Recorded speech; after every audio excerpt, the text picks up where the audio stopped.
Bom dia, espero que vocês estejam bem.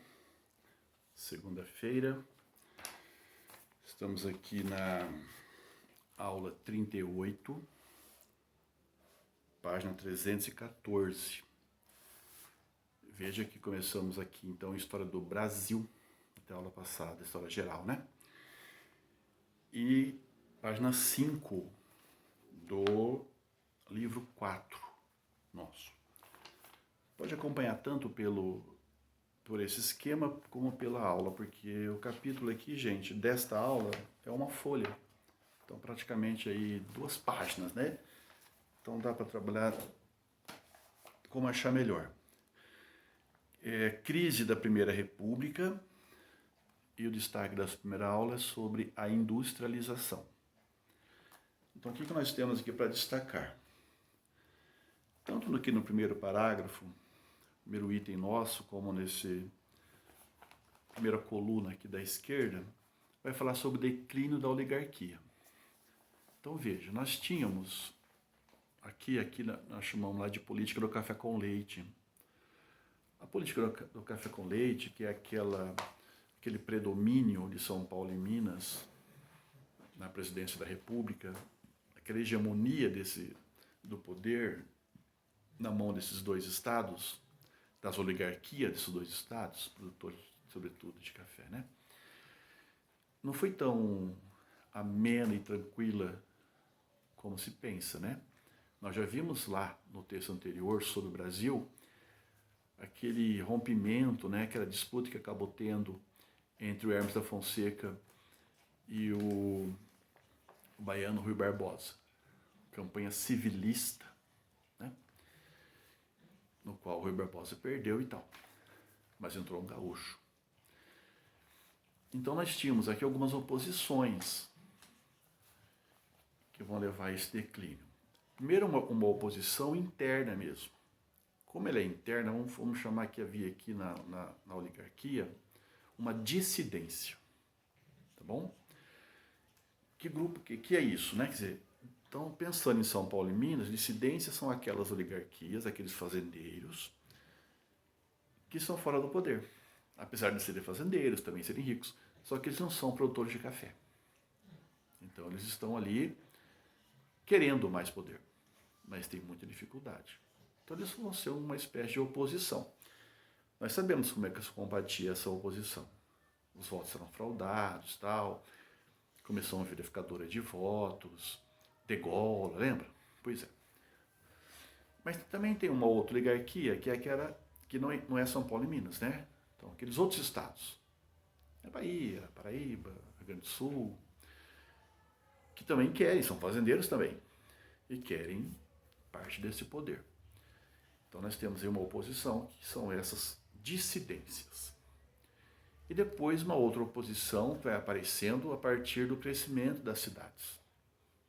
As cidades vão crescendo, o próprio desenvolvimento do café, o sucesso do café, vai levar a um acúmulo de capital na mão desses fazendeiros que eles vão investir em algumas coisas. Pensando primeiro no crescimento deles mesmos, então, mas que acaba tendo um efeito maior do que isso. Então penso no fazendeiro que está com a fazenda cada vez mais no interior, tá interiorizando a produção. Mas como é que eu faço para levar esse café até o porto? A melhor é a estrada de ferro. Então vamos fazer a estrada de ferro. O porto, vamos melhorar isso aqui, melhora o porto. Na sequência das ferrovias vão aparecer vilas, vão virar cidades, os portos melhoram, pessoas não possam morar mais lá. E aí, então, junta essa mudança, esse crescimento, com a vinda de imigrantes, que continuam vindo, que iam prioritariamente para as fazendas de café. Mas ele vai ficar lá na fazenda de café, século XIX praticamente ele vai direto, né, do porto para lá, não tinha muitas opções. Agora ele começa a ter, tá? Ele é especialista, ele lá onde ele vinha, ele sabia mexer com alguma máquina, ele sabia fazer comércio, não sei o quê. Então ele vai ter uma oportunidade também aqui. O fazendeiro vai criar na cidade algumas melhorias, ele vai colocar um banco, uma casa de crédito, uma manufatura, essas pessoas que trabalham vão gastar em algum lugar. Então você está aumentando aqui o mercado interno, tá bom? E esse mercado interno vai possibilitar o subtítulo nosso aí, que é industrialização. Beleza? Bom, nessa página 5 tem aí gráfico não, né? Uma sequência de presidentes da República. Na anterior também tinha, de Brasil, sendo que acabou lá no Hermes da Fonseca, tá? Aqui começa no Venceslau Braz. Então antes tinha o Hermes da Fonseca, 1910, 1914, ele era gaúcho. E aí Venceslau Braz, mineiro. Os primeiros, até o Hermes, eram maioria paulista, né? Não todos, a maioria. Aqui mineiros. Delfim Moreira, que é mineiro, só que ele é vice. Por que é vice? Tá aqui de cara. É que ele era vice do Rodrigues Alves. Rodrigues Alves foi eleito, mas ele morreu. E por incrível que pareça, morreu de gripe espanhola. Aquela gripe lá que no final da Primeira Guerra Mundial matou um monte de gente, chegou aqui também, matou. O vice assumiu. E por incrível que pareça, ele assume para organizar as eleições. E teremos. Por que é incrível? Porque normalmente o vice quer governar, né? Ele fica lá, não sai mais. Aqui teve as eleições e entrou o Epitácio Pessoa. Dentro dessa crise entrou um paraibano. Arthur Bernardes é mineiro, o Washington Luiz também é paulista. Quer dizer, ele é paulista na sua carreira. Então ele representa São Paulo. De nascimento, ele é do Rio de Janeiro, tá? Uma música da época falava Paulista de Macaé. Então veja, as oligarquias estão tendo essas mudanças, dissidências, oposições urbanas. Também o exército, que também está meio ligado ao mundo urbano, setor médio aí, né? Mas o exército que tinha se encolhido, né, com o desgaste da Guerra de Canudos, começa de novo a vir para cá. E em 2 ou 3 aulas à frente vão ver que vão causar vários problemas lá na frente para as oligarquias. Tá? São todos tenentes, mas por enquanto sabemos que eles estão aparecendo como oposição também aqui. E que mudanças são essas então? E que onde é que entra a industrialização aí? Muito legal na página 5 esse gráfico que aparece aí. Então ele vai dizer assim, as cidades estão crescendo, então nós temos um processo de urbanização. Já até falei, estrada de ferro, banco, comércio, não sei o quê, transporte, imprensa inclusive e tal. E imigrantes. Aqueles imigrantes que estavam vindo para cá continuam vindo. Até então, diretamente para a fazenda de café. Século XIX, mal descia no porto e ia para a fazenda. Agora ele tem alguma outra opção. Gente, o mundo ainda é, brasileiro, rural. Ainda é rural. Mas ele tem a opção, ele, sei lá, ele era especialista, comerciante, trabalhou em alguma fábrica, tá? Então ele pode ir lá. E olha que interessante nesse gráfico. Os 3 primeiros que estão aí, os 3 principais países que mandaram imigrantes para cá. Olha o primeiro, Portugal. Desculpa. Hoje o Brasil, que quer ir para Portugal, né? Quem é brasileiro, que tem dinheiro, tá tudo indo para Portugal. Aqui é Portugal. Depois Itália e depois Espanha. São os 3 principais grupos de imigrantes. Mas olha que interessante o quarto. Japão. Sendo que na terceira leva do esquema, que vai até 33, o Japão bem mais que a Espanha, bem mais do que a Itália. Aí você imagina como devia ser isso. Imagina uma cidade pequena aqui perto, qualquer uma, mas sem ter as grandes. Porque você pensa, uma pequena, tu aqui essa desenha lá, né, e tal. Porque compara com as grandes. Não, Lins não é grande, Lins acha que é grande. Lins pensa que é, mas não é também. Tá no meio ali, meio para baixo. Essas cidades pequenas aqui, pensa naquela época. Elas eram as grandes. Cara, muito legal. Tudo começando, aquele povo ali na rua de terra. Estrada de ferro. E esses imigrantes, cada um falando uma língua, esses sotaques que vão sendo integrados, né, à nossa cultura, aos ouvidos das pessoas, acho que bastante interessante devia ser esse início aqui de mundo urbano no Brasil. Vale a pena mesmo isso daí.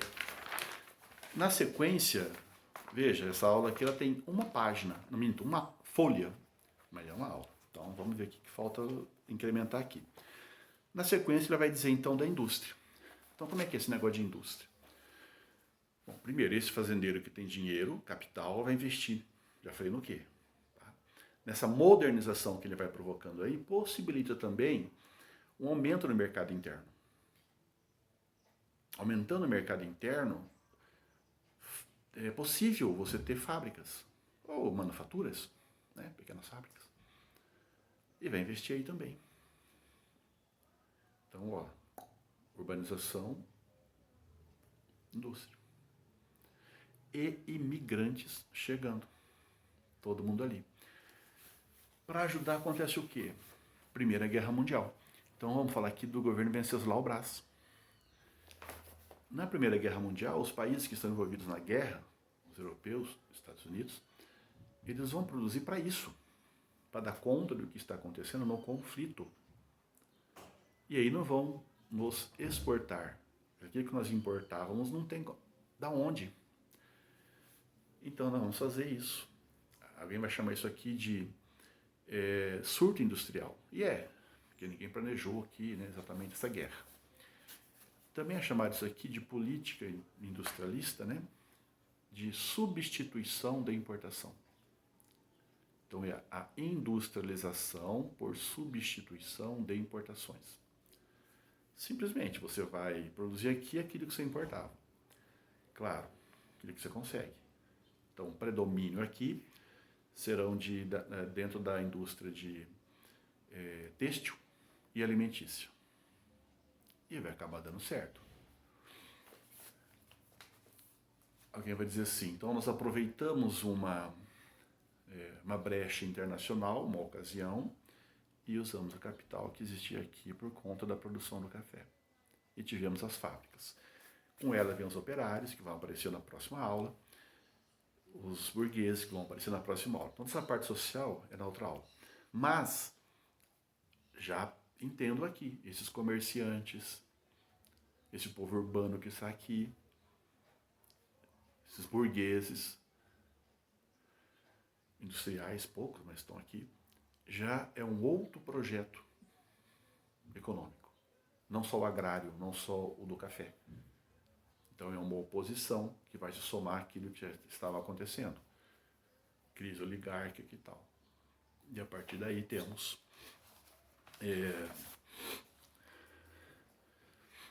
uma outra dinâmica na política do café com leite.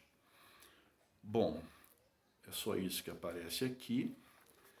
Nós temos um exercício e vamos ver no que vai ser dado aqui. Tá assim, ó, página 314 ainda. O desenvolvimento da cafeicultura no Brasil, República Velha, criou condições para a deflagração de um processo de industrialização. Alguém podia até questionar essa afirmação, assim, processo de industrialização, dizendo que só era mesmo possível lá em Vargas. Mas está como citação, então não tem problema. Região Sudeste, por quê? A alternativa E. A expansão econômica provocada pelo café contribuiu para a formação do mercado interno. Já falamos aqui da questão do crescimento do mercado interno a partir do sucesso do café. E a partir daí a brecha para a manufatura. E nos períodos de superprodução de café, que já praticamente já parte dessa mão de obra pode ser utilizada na cidade, em especial na indústria. Então é a questão E.